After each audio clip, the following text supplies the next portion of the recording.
कि जो ब्रज है, ब्रज की माँ यमुना है और ये ब्रज में देश और विदेश से लाखों श्रद्धालु आते हैं, परंतु जब यहाँ आके यमुना का पान करते हैं, यमुना की दशा को देखते हैं तो उससे उनकी आत्मा हिल जाती है। जब हम ब्रजवासी आज यमुना जल का पान करने में डर रहे हैं, बहुत बड़ा कष्ट है ब्रजवासियों का। यमुना जी का जो कष्ट है वो आम ब्रजवासी का कष्ट है और इससे पूरे दुनिया में ब्रज की छवि खराब हो रही है। तो इसको जैसा भी हो, किसी तरह से भी हो, ये यमुना जी को अविरल हमको बहाना चाहिए। भगवान श्री कृष्ण की लीला भूमि श्यामा और श्याम की ये रजगण यहाँ मुक्त कहे गोपाल से मेरी मुक्त बताए बिरजरज मस्तक लगे मुक्ति मुक्त हो जाए। यह कौन किसको मुक्त कराएगा? ये तो मुक्ति को भी मुक्त देने वाली जमीन है। तो ये प्रेम की जमीन है और जहाँ प्रेम है वहाँ रस है, जहाँ रस है वहाँ रसेश्वरी है, जहाँ रसेश्वरी है वहाँ रसेश्वर, जहाँ श्यामा श्याम है वहाँ प्रेम है, जहाँ प्रेम है वहाँ श्यामा श्याम। इस भाव को, इस सनातन भाव को, प्रेम के सनातन भाव को, जिसको हम गोपी भाव कहते हैं, देखिएगा एक हतो जो गयो श्याम संग को अब राधे ही सूदो मन भय दसवीं। मन 10 थोड़े ही होते हैं और वो प्रेम के परमात्मा ठाकुर जी, हमारे श्याम जी, हमारे श्री कृष्ण सा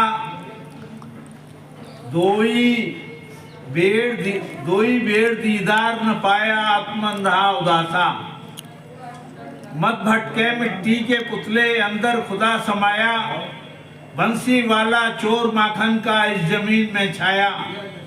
ये सूरज की बेटी यमुना हर दिल को नित धोती, बंद चश्म के नैन खोलती मन में मोती पोती। तेरा अल्लाह मेरा कन्हैया जुदा जुदा मत जाने, एक सिक्के के 2 पहलू में सच्चा जी पहचाने। ये मैं माथुर चतुर्वेदी ब्राह्मणों के इतिहास से बाल मुकुंद जी हमारे आचार्य हुए, उनकी पुस्तक के हवाले से दे रहा हूँ।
देखिए, जिस प्रकार से मथुरा में यमुना प्रदूषण मुक्ति के लिए तमाम आंदोलन किए जा रहे हैं, तमाम लोग इस मुद्दे से जुड़े हुए हैं, वहीं ब्रजवासी और जो यमुना भक्त हैं वह तमाम बार अब माँ यमुना की शुद्धिकरण को लेकर अपनी आवाज़ को यहाँ से लेकर दिल्ली तक पहुँचा चुके हैं। वहीं आज श्याम मंदिर में एक अद्भुत प्रोग्राम किया जा रहा है और माँ यमुना की शुद्धिकरण को लेकर अपनी आवाज़ को बुलंद करने का कार्य ये लोग कर रहे हैं। वहीं जानेंगे क्या कहेंगे आज जो प्रोग्राम आपके द्वारा माँ यमुना की धर्म रक्षक दल के द्वारा यह कार्यक्रम मां यमुना को लेकर, यमुना की सफाई को लेकर जन जन को जागृत करने के लिए यह कार्यक्रम लगभग 30 सालों से 3 दशकों से यह कार्यक्रम हम लोग करते चले आ रहे हैं। भैया, ये ब्रज है और ब्रज एक प्रेम का उदाहरण है, प्रेम का प्रतीक है।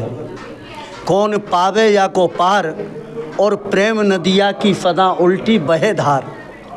आज हमारे कलाकार बंधु राया से, यमुना पार से, मथुरा से, पूरे ब्रज से एकत्रित हुए हैं, क्योंकि ब्रज विश्व सनातन धर्म रक्षक दल का एक ही उद्देश्य है, लोगों में जन जागृति पैदा करना और उस जन जागृति से यमुना की सफाई करना, यमुना जी के प्रदूषण को दूर करना। यह विश्व सनातन धर्म रक्षक दल 3 दशकों से इस प्रयास में लगा हुआ है और आज हमारी वह आवाज़ माननीय प्रधानमंत्री तक पहुंच गई और उस आवाज़ ने आज दिल्ली से यमुना की सफाई चालू हो गई।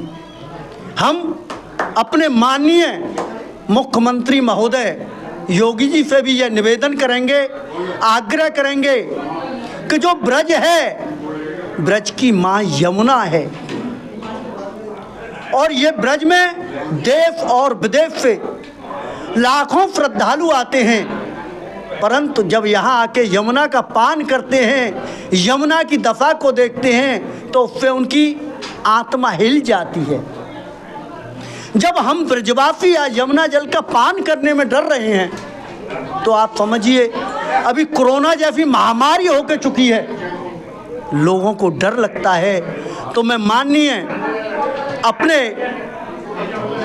मुख्यमंत्री महोदय, प्रधानमंत्री महोदय, हमारे जल अधिकारी, उन सबसे यही निवेदन है कि स्वच्छ यमुना और स्वच्छ मथुरा बनाएं। जय श्री राधे, जय यमुना मैया की। आज शाम की असीम अनुकंपा रही कि श्यामाजू के सामने तो हमेशा हम ये कार्यक्रम करते रहते हैं। यमुना छठ के दिन ये हमारा प्रमुख कार्यक्रम डंडेशाही, हम जन जागृति के लिए, यमुना प्रदूषण मुक्ति के लिए, यमुना प्रदूषण निवारणार्थ लगभग 30 सालों से यानी 3 दशक से हम लोग करते आ रहे हैं और इस बार प्रभु प्रेरणा से हमने इस कार्यक्रम को यमुना छठ के स्थान पर आज का रंग पंचमी का दिन दिया है, जो कि बसंत पंचमी से प्रारंभ होकर और होली का त्यौहार प्रारंभ होता है, वो आज रंग पंचमी के दिन संपूर्ण होता है। तो आज हमको यह दिन ऐसा लगा कि इसमें श्यामा और श्याम दोनों की कृपा हो जाए और हम उसी यमुना प्रदूषण निवारणार्थ इस आयोजन को हमने आयोजित किया है, जिसमें हमें आपसे हम कहें कि हमें मथुरा राया यानी कि ब्रज क्षेत्र की सभी शहनाई पार्टियों का हमें सहयोग मिला है और सभी ने आपके चैनल के माध्यम से अपनी प्रतिभा का एक अनुपम उदाहरण दिया है। मैं इन सभी का आपके चैनल के माध्यम से, साथ में आपका भी मैं बहुत बहुत आभार व्यक्त करता हूँ कि जिसने आपने हमारे कार्यक्रम को अपने चैनल में स्थान दिया और इतने लोगों की आवाज़ को आपके चैनल के माध्यम से यमुना प्रदूषण मुक्ति के निमित्त हमारे जो सरकार तक पहुंचाने वाली बात थी, हमारे शासन और प्रशासन दोनों तक ही पहुंचाने का काम किया है। इसके लिए आपका भी आभार है। यमुना के हम दो रूप देखते हैं। धार्मिक स्वरूप में यमुना हमारी माँ है और वैज्ञानिक स्वरूप में जल ही जीवन है। जल नहीं है तो जीवन नहीं है, व्यर्थ है। तो मैं कहना चाहूँगा कि हमारे आपके चैनल के माध्यम से ये विचार शासन प्रशासन तक पहुँचे और हमारे यमुना जी के कामों में तेजी आए, वरना वह दिन दूर नहीं है। यही हमारे माननीय मुख्यमंत्री जी योगी जी है, मुख्यमंत्री योगी आदित्यनाथ जी, जिन्होंने दिल्ली में जाके केजरीवाल से यमुना प्रदूषण का हिसाब मांगा था कि 10 साल में आपने क्या किया। तो मैं कहना चाहूँगा योगी जी, अब आपको भी 10 साल होने वाले हैं। दिल्ली में काम चालू हो चुका है, मथुरा में कोई धरातल में काम दिखाई नहीं दे रहा है। मैं तो इतने सालों से देखता आ रहा हूँ, कहता आ रहा हूँ और जो बात सत्य है वही कह रहा हूँ कि यमुना में जल नाम की तो कोई चीज़ है नहीं, केवल नाले ही नाले बह रहे हैं। तो भैया जब यमुना में जब प्रदूषण होगा तो उसकी सफाई के आपके पैसे उसमें खर्च करोगे आप। अब यमुना प्रदूषण मुक्ति के लिए पैसा आ रहा है, वो कहाँ जा रहा है? ये तो नाले की सफाई कर रहे हो आप, उससे हमारा कोई लेना देना नहीं है। यमुना प्रदूषण का पैसा कहाँ गया? ये एक बहुत बड़ा घोटाला है और जब भी वक्त आएगा तो बुराई तो छप्पर चढ़ के बोलती है। यमुना प्रदूषण घोटाला एक दिन अवश्य खुलेगा और इसमें जो भी लिप्त व्यक्ति हैं उनके नाम उजागर होंगे और हो सकता है कि ईश्वर हमारी माँ यमुना उन्हें वही हम लोग दिखाए। केंद्र में तो सरकार है ही, उत्तराखंड में भाजपा की सरकार है, हरियाणा में भाजपा की सरकार है, उत्तर प्रदेश में भाजपा की सरकार है और अब दिल्ली विधानसभा भी भाजपा के पास आ चुकी है। केंद्र में तो नरेंद्र मोदी बैठे हैं ही। अब हमें करना क्या है कि जैसे हमारे मोदी जी कहते हैं कि इंडिया फर्स्ट, भारत प्रथम, ट्रंप कहते हैं अमेरिका प्रथम, ऐसे ही हम चाहते हैं कि योगी जी कहें कि हमारे लिए उत्तर प्रदेश प्रथम। और उत्तर प्रदेश के लिए जो नदियां उत्तर प्रदेश से प्रवाहित हैं, तो हमें सबसे पहले हमारे संपूर्ण जल पर हमारा अधिकार है, लेकिन फिर भी हमें हमारे हिस्से का जल चाहिए। अब सभी सरकारें समन्वय करके और ऐसा कुछ मतलब प्रयोग करें, ऐसी कुछ मतलब विचार विमर्श करने के बाद में तो जो सार्थक परिणाम लेके आए, ताकि हमारी यमुना निर्मल, स्वच्छ, अविरल, कल करती प्रवाहित हो। क्योंकि जल ही जीवन है, यदि जल नहीं है तो जीवन नहीं है, कल नहीं है। मैं कहना चाहूँ कि आज यहाँ अद्भुत प्रस्तुति हुई शहनाई पार्टियों के द्वारा, यहाँ जन जागृति के तहत कार्यक्रम हुए, क्या कहेंगे? कृष्णाय वासुदेवाय हरये परमात्मने प्रणतक्लेशनाशाय श्री गोविंदाय नमो नमः। ब्रजवासियों का बहुत बड़ा दुख है और कम से कम 50 साल से इस दंश को ब्रजवासी झेल रहे हैं और हमारे स्वामी जी, विपिन स्वामी जी ने 30 साल से ये मुहिम चलाई है। हम भी इनके संग में थोड़ा थोड़ा सहयोग कर रहे हैं, हालांकि हमारे बस की कुछ नहीं है, लेकिन फिर भी इनकी प्रेरणा से इनके साथ में चिपके हुए हैं और इस बहुत बड़ा कष्ट है ब्रजवासियों का। यमुना जी का जो कष्ट है वो आम ब्रजवासी का कष्ट है, और इससे पूरे दुनिया में ब्रज की छवि खराब हो रही है। तो इसको जैसा भी हो, किसी तरह से भी हो, ये यमुना जी को अविरल हमको बहाना चाहिए, बहने में सहयोग करना चाहिए। हालांकि यमुना जी दुनिया को पवित्र करती हैं, उनके खाली पान से ही आदमी के समस्त पापों का नाश हो जाता है। वास्तविक स्थिति की यमुना की जो इस समय बनी हुई है उसको लेकर क्या कहेंगे? बस यही है कि आगे से जो दिल्ली के ऊपर से यमुना जी गंदगी करने की प्रयास किया जाता है। हालांकि यमुना गंदगी नहीं हो सकती है कभी भी, ये तो हमारा मन का वहम है कि गंदी हो गई है। अब उसको करने का बड़ा भारी प्रयास किया जा रहा है, और अब सुनवाई हो रही है। मुझको ऐसा कुछ लग रहा है कि अब यमुना जी की कृपा सबके ऊपर होने वाली है, पूरी दुनिया के ऊपर हो रही है, और ब्रजवासियों के ऊपर तो बड़ी विशेष रूप से कृपा होगी। कुछ दिल्ली में सुनवाइयाँ शुरू हो गई हैं, और मेरी तो यही प्रार्थना है यमुना जी से, और किसी से क्या प्रार्थना करनी है। सबको सद्बुद्धि देने वाली यमुना जी है। यमुना जी से, श्रीनाथ जी से, गिरिराज जी से यही प्रार्थना है कि किस तरह से भी सब लोग इस काम में सहभागी बने और यमुना जी की शुद्ध अविरल धारा बहे। जय यमुना मैया की।